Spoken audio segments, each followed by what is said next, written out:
मणिपुर हमारे भारत का ही हिस्सा है और इसमें ट्राइबल महिलाओं को सामूहिक बलात्कार करके निवस्त्र करके उनको सड़कों पे घुमाया जा रहा है। वो वीडियो वायरल हो रहा है। पूरे देश को शर्मसार करने वाली घटना है।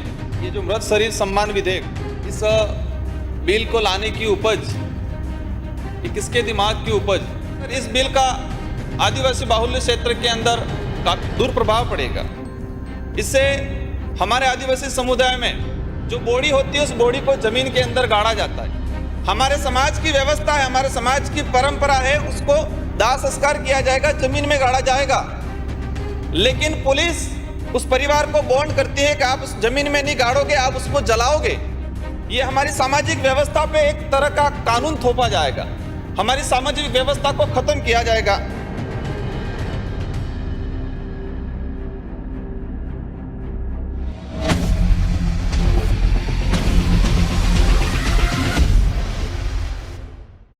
श्री राजकुमार रोत।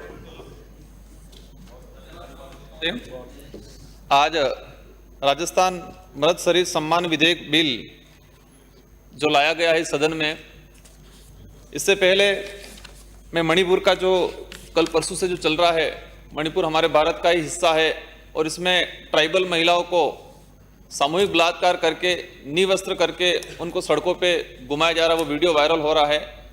तो ये पूरे देश को शर्मसार करने वाली घटना है। आज यह महिलाओं के सम्मान को लेकर उधर से बात जरूर हो रही है, लेकिन मणिपुर में जो हादसा हुआ है पूरे देश को एक शर्मसार करने वाली घटना है।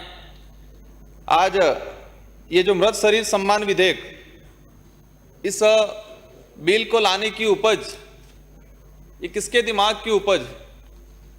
हम सब कह रहे हैं हमारे माननीय मुख्यमंत्री महोदय इस बिल को ला रहे हैं। क्या हम इस बिल को लाके जो मृतक है उसके शरीर को सम्मान देना चाह रहे हैं या फिर हम हमारी जिम्मेदारियों से भागना चाह रहे हैं? माननीय सभापति महोदय, मृत्यु होती है दो प्रकार की, एक प्राकृतिक या अप्राकृतिक। और प्राकृतिक मृत्यु में किसी भी प्रकार की कोई ऐसा शरीर को लेके बैठा रहे ये नहीं होता है। अप्राकृतिक मर्डर हो या कोई दुर्घटना हो, कोई ऐसी संदिग्ध मृत्यु होती है, उसी में परिजनों द्वारा या संबंधित जनप्रतिनिधियों द्वारा, राज्य सरकार हो या केंद्र सरकार हो या संबंधित प्रशासन हो, उनसे मांग की जाती है कि उसका खुलासा किया जाए या उस पीड़ित परिवार को राहत दिया जाए। तो अप्राकृतिक जो घटना होती है उसमें भी जो गरीब परिवार है, एसटी एससी है, माइनॉरिटी है, किसी भी समाज का जो गरीब परिवार है, जो हमारी न्याय व्यवस्था या जो संदिग्ध जो मृत्यु हुई किस प्रकार हुई है, किसने की है, उस बात से वो संतुष्ट नहीं होता है। संतुष्ट नहीं होने से वो इस प्रकार की मांग करता है। विशेषकर इस बिल का आदिवासी बाहुल्य क्षेत्र के अंदर काफी प्रभाव पड़ेगा, दुष्प्रभाव पड़ेगा। इससे हमारे आदिवासी समुदाय में गमिती व्यवस्था होती है, अलग से न्याय व्यवस्था होती है। भले हमारे आईपीसी सीआरपीसी कानून है, लेकिन पहले ही पारंपरिक जो रीति रिवाज जो बना हुआ है, वो रीति रिवाज और परंपरा आज भी निहित है। और कई बार ऐसी व्यवस्था गांव के गमितियों द्वारा तय किया जाता है कि इसमें ये होना चाहिए, ये होना चाहिए। और ये जो व्यवस्था है, उस व्यवस्था में जो न्याय मिलता है, वो न्याय मिलने के बाद उस परिवार को संतुष्टि मिलती है और आगे भविष्य में द्वेष भावना कभी नहीं रहती। लेकिन हमारा जो कानून ला रहे हैं, हम दबाव बना के उसको ये कर देंगे, लेकिन एक द्वेष भावना भविष्य के लिए उस परिवार के अंदर, उस परिजनों में रहेगी और भविष्य में दूसरा अपराध का कारण बनेगा वो। माननीय सभापति महोदय, कई ऐसे घटना, मैंने अभी दो घटनाओं का जिक्र करना चाहूंगा। एक उदयपुर के अंदर एक जो बच्ची थी नाबालिग, उस बच्ची के साथ बलात्कार हुआ। बलात्कार होने के बाद उसके 9 टुकड़े कर दिए और उसको अलग अलग जगह डाल दिया गया। एक आदिवासी बच्ची थी। जब पता चला, पूरा गांव इकट्ठा हुआ, पूरा समाज इकट्ठा हुआ और पुलिस प्रशासन ने त्वरित कार्रवाई की, मुलजिम को गिरफ्तार किया, उसके सहयोगी को गिरफ्तार किया और किसी प्रकार का कोई भी लाश लेके बैठने का औचित्य नहीं। बहुत बड़ी घटना थी। एक नाबालिग बच्ची को बलात्कार करके उसके 9 टुकड़े करके अलग अलग जगह डाल दिया था, लेकिन उस बॉडी को कोई 2-3-4 दिन कहीं नहीं रखा और प्रशासन ने त्वरित कार्रवाई की, परिजन संतुष्ट हुआ, उस परिवार को कुछ राहत मिली और तुरंत दाह संस्कार हो गया। इसी तरह सिरोही के अंदर एक कार्तिक बिल का घटनाक्रम हुआ। इस आदमी को जनवरी में 19 जनवरी के आसपास उसके साथ मारपीट होती है बुरी तरह से, उसके हाथ पैर तोड़ दिए जाते हैं, उसके सहयोगी द्वारा रिपोर्ट दी जाती है और 19-20 दिन तक उसका इलाज होता है और इलाज होने के दौरान उसकी मृत्यु हो जाती है। और तब पुलिस नींद से जगती है और पुलिस उसको गुजरात में उसके परिजनों को बॉन्ड करती है कि पहले तुम ये लिख के दो, हम सीधा ले जाके दाह संस्कार करेंगे। जिस आदमी के साथ घटनाक्रम हुआ उसके मुलजिम को गिरफ्तार नहीं किया जाता है। उसके परिजन और उस व्यक्ति ने उसकी मृत्यु से पहले 2 थानों में रिपोर्ट दी थी कि मुझे जान का खतरा है। उस आदमी ने संबंधित एसपी को, संबंधित आईजी को कई बार पत्र लिखे थे कि मेरे साथ कभी भी अनहोनी घटना हो सकती है। पूरा परिवार जानता था इस आदमी को परेशान किया जा रहा है, उस आदमी को कभी भी मारा जाएगा। अब ऐसी घटना होती है तो स्वाभाविक है परिवार उग्र होगा, सहयोगी उग्र होंगे, समाज उग्र होगा और हमारे जैसे जनप्रतिनिधि भी इस मामले में इंटरफेयर करेंगे। 2 घटना बताई मैंने। हम पहली सिचुएशन ही ऐसी क्यों पैदा कर रहे हैं कि ये इस तरह की व्यवस्था हो।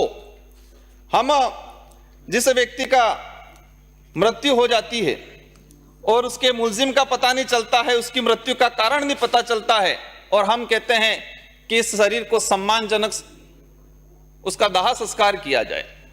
माननीय सभापति महोदय, हर समाज में अलग अलग व्यवस्था होती है। आदिवासी समाज के अंदर गाड़ने की व्यवस्था होती है, मतलब जो बॉडी होती है उस बॉडी को जमीन के अंदर गाड़ा जाता है।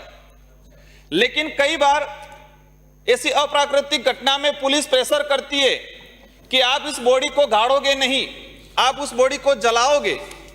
हमारे समाज की व्यवस्था है, हमारे समाज की परंपरा है, उसको दाह संस्कार किया जाएगा, जमीन में गाड़ा जाएगा।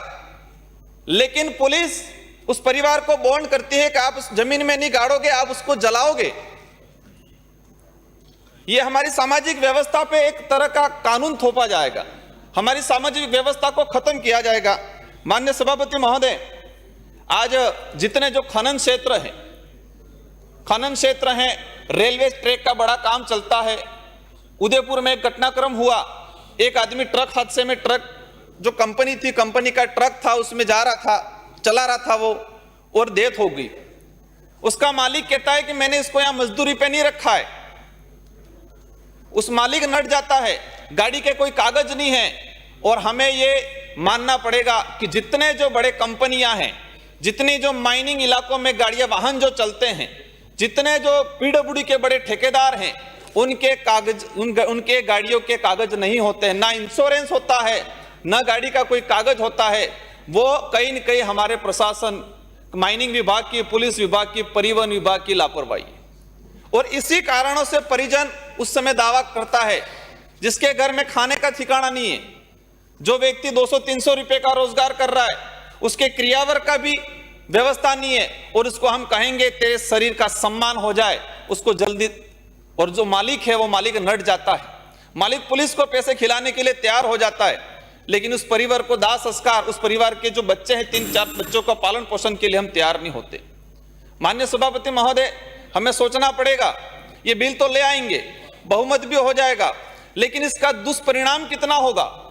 और ये जो घटना होगी इसके बाद हम कानूनी कार्रवाई कर देंगे, कोई लेके बैठा, कोई भी व्यक्ति नहीं चाहेगा, कोई भी माँ बाप नहीं चाहेगा कि मेरा बेटा है, मेरा बहू है, मेरा जो भी मरा है उसको, शरीर को लेके बैठना कोई नहीं चाहेगा।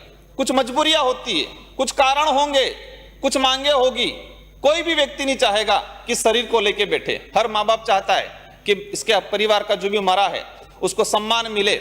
लेकिन इस कानून की वजह से आदिवासी समाज की जो व्यवस्था है, आदिवासी समाज की जो परंपरा है, इन पे कुठाराघात होगा।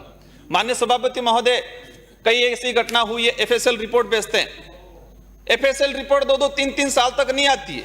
मेरे विधानसभा क्षेत्र 84 के अंदर मेरो जो गांव है, उस आदमी 3 साल पहले मृत्यु हुई, और परिजन कह रहा लगभग यही है, उसकी पहचान पूर्ण रूप से नहीं हो पाई। आज 3 साल हो गए, एफएसएल रिपोर्ट नहीं आई।